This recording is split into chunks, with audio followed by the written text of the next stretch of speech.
Hello everyone, welcome to my channel. तो देखो हम लोग 12th का ऑर्गेनिक केमिस्ट्री में पढ़ रहे हैं। 12th ऑर्गेनिक केमिस्ट्री, ठीक है।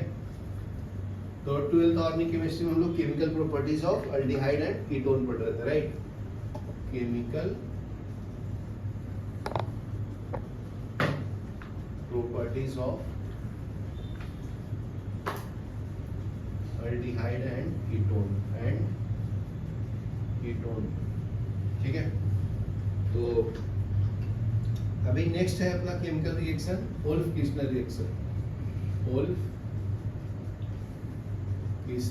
रिडक्शन, ठीक है। तो रिडक्शन मतलब क्या होता है जी? Removal of oxygen and addition of hydrogen, ठीक है ना। क्या है? Removal of oxygen and addition of hydrogen, H2, बराबर है। तो देखो अल्डिहाइड या कीटोन होगा RC डबल बॉन्ड OR, ठीक है। ये R के जगह पे H भी हो सकता है, तो H होगा तो अल्डिहाइड हो जाता है। इसमें हम लोग हाइड्रोजन यूज करेंगे, उसका फॉर्मूला है H2NNH2, ठीक है। तो देखो इसको अलग अलग फॉर्म में कैसे लिख के कंफ्यूज करता है बताता हूँ। NH2 लिख दिया, ये आपका है हाइड्रोजन। इसको कोई तो ऐसे लिख देगा NH2 2 टाइम्स, ठीक है। तो यही है, हाइड्रोजन ही है। दूसरा कैसे लिख देगा? NH2, ठीक है। तो ये तुम्हें पता होना चाहिए, सबका मतलब सेम है। तो पिछले क्लास में बताया था ना, O और H2 जाता है वो डेरिवेटिव ऑफ एमोनिया में, याद आया क्या? जिसमें H2N और Z लिखा था, ये वाला फंक्शनल ग्रुप फिक्स था ना। तो ये ऐसा उल्टा करके लिखना, ठीक है। तो यहां से रिमूव करोगे तो क्या मिलेगा? RC डबल बॉन्ड NNH2 और यहाँ पे R, बराबर है। तो N2 गैस को रिमूव करना है जी, तो इसको रिमूव करते हैं, पोटेशियम हाइड्रोक्साइड डालते हैं और डाइइथाइल अल्कोहल डालते हैं, CH2OH मीथ ईथ, तो ईथ 1,2 डायोल, ठीक है ना। दो फंक्शनल ग्रुप है ना अल्कोहल का, इसलिए डायोल बोलते हैं, समझा ना। तो अभी क्या करता है, ये इसको हटा देता है और यहाँ पे हाइड्रोजन आ जाता है, तो RCR, यहाँ पे एक H, यहाँ पे एक H, तो ये क्या बन गया? एल्केन बन गया, समझा ना। तो ये क्वेश्चन अगर कोई पूछेगा कि एल्डिहाइड कीटोन से एल्केन बनाना है तो क्या करेंगे? वोल्फ-किस्लर रिडक्शन, ठीक है। ये लिख लो, फिर एग्जांपल बताता हूँ। तो देखो एग्जांपल्स बता देता हूँ मैं। एग्जांपल में क्या है जी? ये है प्रोपेनल, तो एग्जांपल मान लो है आपका CH3, प्रोपेनल है ना, तो 3 कार्बन, CH3 CH2 CHO। तो CHO है तो उसको ऐसे लिखना पड़ेगा, ठीक है, तब समझोगे। C डबल बॉन्ड OH, ठीक है। बुक में ऐसे नहीं दिया, देखो नहीं दिया ना, तो अपने को करना पड़ेगा ऐसा। फिर उसमें हाइड्रोजन डाला है H2NNH2, ठीक है। तो यहाँ से रिमूवल ऑफ वाटर होता है ना, रिमूवल ऑफ H2O, मतलब ये ग्रुप हटता है, तो क्या मिलेगा? CH3 CH2 C double bond NNH2, ठीक है, बराबर है। याद क्लियर ना।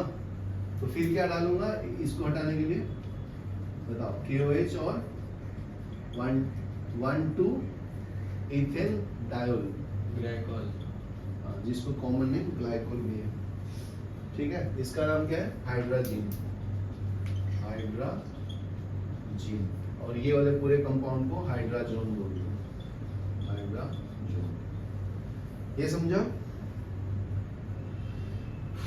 तो क्या निकाल देगा प्रोडक्ट? क्या मिलेगा? ये N2 गैस चला जाएगा तो CH3 CH2 CHH myth ईथ pro, तो ये प्रोपेन बन जाएगा और बाहर नाइट्रोजन गैस बाहर आएगा, नाइट्रोजन गैस। याद क्लियर है? ठीक है। उसी तरह से देखो इथाइल फिनाइल कीटोन भी दिया, इथाइल फिनाइल कीटोन दूसरा एग्जांपल है।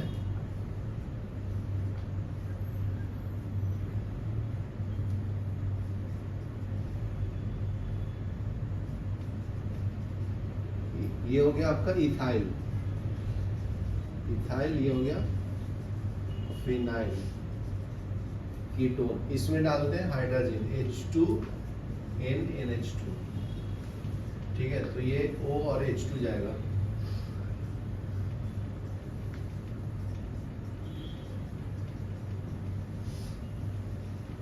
ठीक है। यहाँ से KOH और इथाइल ग्लाइकोल डालेंगे तो ये एल्केन में कन्वर्ट हो जाएगा ना। तो यहाँ पे H2 ऐड हो जाएगा, ठीक है। ऊपर में CH2 भी है ना इसके साथ, एक C2H5, तो ये वाला हटा दो, ये वाला हटा दो, यहाँ बन जाएगा C2H5, ठीक है। समझा यहाँ तक? चलो लिख लो, फिर आगे बताते हैं। आपका इलेक्ट्रोफिलिक सब्स्टिट्यूशन रिएक्शन,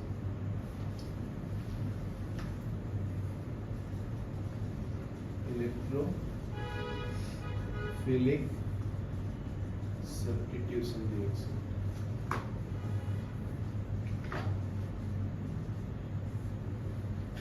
तो देखो, aromatic aldehyde and ketone undergo electrophilic substitution reactions such as nitration, sulfonation, halogenation, ठीक है। तो मैं डायरेक्ट रिएक्शन से बताता हूँ। जैसे मान लीजिए आपका है बेंजल अल्डिहाइड, ठीक है, इसके ऊपर CHO ग्रुप, CHO ग्रुप मतलब बेंजीन है, अल्डिहाइड है, तो बेंजीन के ऊपर अल्डिहाइड है, तो बेंजल अल्डिहाइड हो गया। इसको नाइट्रिक एसिड के साथ रिएक्शन करेगा। यहाँ देखो, नाइट्रिक एसिड जो है ना HNO3, ठीक है, उसको मैं कैसे लिख सकता हूँ? OH और NO2, तो OH माइनस होगा, NO2 प्लस होगा। ध्यान से सुनो, माइनस वाले को न्यूक्लियोफाइल बोलते हैं, सुन लो फिर लिखना। प्लस वाले को क्या बोलते जी? इलेक्ट्रोफाइल, समझा? तो देखो, तो ये होता है मेटा डायरेक्टिंग। क्या होता है? मेटा डायरेक्टिंग, क्योंकि ये इलेक्ट्रॉन विड्रॉइंग ग्रुप होता है। क्या होता है ये? इलेक्ट्रॉन विड्रॉइंग ग्रुप, याद रखना। क्या है? इलेक्ट्रॉन खींचता है अपने तरफ, इलेक्ट्रॉन विड्रॉइंग ग्रुप, समझा? तो देखो, इसको बोलते हैं इस पोजीशन को ऑर्थो, इसको मेटा, इसको पैरा, इसको मेटा, इसको ऑर्थो, ये पैरा। यहाँ तक क्लियर है? तो रिएक्शन मेटा पे होगा। तो देखो, मेटा पे कैसे होगा बताता हूँ। आपका यहाँ पे C डबल बॉन्ड OH है, एल्डिहाइड ग्रुप, इसको मैं एक्सपेंड करके लिख दिया हूँ। तो ये हर एक कार्बन के पास हाइड्रोजन है ना, ठीक है, वो लिखते नहीं है, अंडरस्टूड होता है इसलिए। अभी कार्बन का 4 बॉन्ड होता है, 1 2 3 4, बराबर है। तो इसके पास 4 इलेक्ट्रॉन है, इसके पास 1 ही इलेक्ट्रॉन है ना, तो ज्यादा इलेक्ट्रोनेगेटिव ये है, तो ये इसका इलेक्ट्रॉन ले लेगा, तो ये माइनस, ये प्लस ना। और देखो सामने क्या है? OH माइनस और NO2 प्लस। तो देखो ध्यान से सुनो, क्या लिखा है? इलेक्ट्रोफिलिक सब्स्टिट्यूशन, मतलब प्लस वाला इलेक्ट्रोफाइल है, तो ये जाएगा और इसके जगह पे दूसरा आएगा, ठीक है, ये इसके साथ जाएगा, बराबर है। तो एक इलेक्ट्रोफाइल का दूसरा है ना, इसलिए लिखा है इलेक्ट्रोफिलिक सब्स्टिट्यूशन रिएक्शन। तो आंसर क्या आएगा जी? CHO, यहाँ पे क्या ऐड होगा? NO2, क्योंकि ये माइनस था, प्लस को अट्रैक्ट करे, और बाहर HOH आएगा। यहाँ क्लियर है? तो इसी को बोलते हैं इलेक्ट्रोफिलिक सब्स्टिट्यूशन रिएक्शन। यहाँ तक क्लियर है? तो देखो, NO2 के साथ रिएक्शन किया है, HNO3, इसको बोलते हैं नाइट्रेशन। नाइट्रिक एसिड के साथ करेगा तो नाइट्रेशन, सल्फ्यूरिक एसिड के साथ करेगा तो सल्फोनेशन, सल्फ्यूरिक एसिड के साथ करेगा तो सल्फोनेशन, ठीक है। और एल्काइल कंपाउंड के साथ करेगा तो हैलोजिनेशन, ठीक है। जैसे H2 के साथ करेगा, जिसमें आ सकता है क्लोरीन, Br2, तो इसको हम लोग हैलोजिनेशन बोलते हैं, समझा कि नहीं? तो नेक्स्ट रिएक्शन सल्फ्यूरिक एसिड के साथ लिख के होगा। चलो पॉज करो।